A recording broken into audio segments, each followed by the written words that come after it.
So we initially didn't want to make this video, but we just feel like we owe it to you guys to be a little more open with our lives and to fully explain what happened. So for those of you who follow us on Instagram, I'm sure you've seen a few pictures of Alex in the hospital, and we noticed that a lot of you were really worried and were trying to figure out what was going on. We just feel like making this video would be the best way for you guys to understand what exactly happened in the past couple of days. So about a week ago, my stomach started hurting a little bit, and I didn't think too much of it just because I thought it was a regular stomach ache and that it was going to go away in a couple of days. 2 days later, the pain was still there, and it was actually getting a lot worse to the point where I was losing my appetite and I was feeling extreme discomfort in my stomach. That night, I actually completely lost my appetite and I was feeling extremely nauseous because I hadn't eaten anything in the last day or so. I was vomiting fluids and a little bit of blood. That's when I decided to call up a few hospitals and go to the emergency room. And this is the part where I feel like a complete idiot because I was actually the one to talk him out of going to the hospital that night. Growing up, we always had the mindset of just toughing it out and that time would just heal everything. Just because whenever we were sick, we would never actually go to the hospital. So back to the story.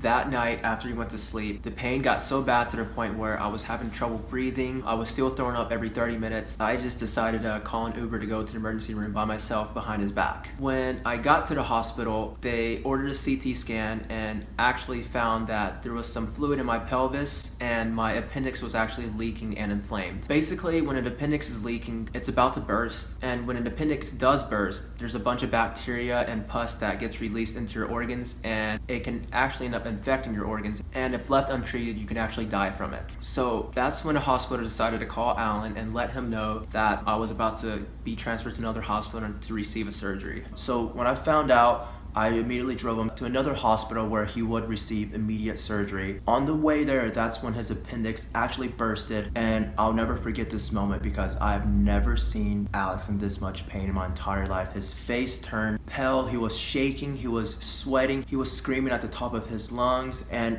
I just didn't know what to do because it just hurt me so bad seeing him like that. So when we actually got inside the hospital, everyone saw the condition that Alex was in, and the doctors decided to bump up his surgery to as soon as possible because they immediately needed to remove his appendix before any other complications. I just remember while he was getting surgery, I was in a waiting room, and a few of the doctors and the surgeons told me that Alex was actually really lucky because if he would have waited an extra day or two, he actually would have just ended up dying in his sleep from the infection. But that's not where the story ends, because after the surgery, there were a lot of complications because he didn't have any food or drinks in his system in the past 2 days. He kept waking up and passing out because he was just so dehydrated. And I remember even though he was unconscious, he just kept saying, "Where's Alan? Where's Alan?" And he actually doesn't believe me, but I actually recorded a video of him saying that. And I just thought it was really sweet because he was thinking of me while he was unconscious.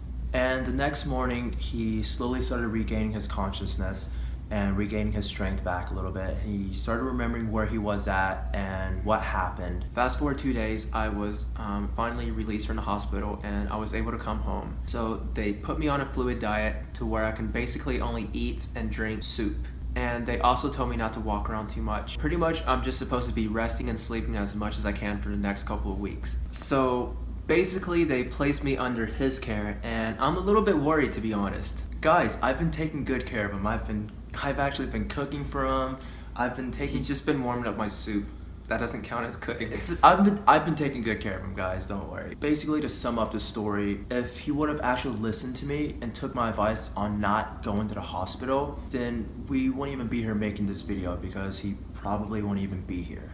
I am doing a lot better now, so don't be worried. Also, I just wanted to say thank you so much for all the get well wishes, the prayers, and all the love you guys have been showing me. It really means a lot, so thank you guys for that. Thank you guys so much for watching, and I really hope you guys understand the situation a little better now, and I really, really want to thank you guys for being so patient and understanding about this. And yeah, we'll see you guys next time. Week.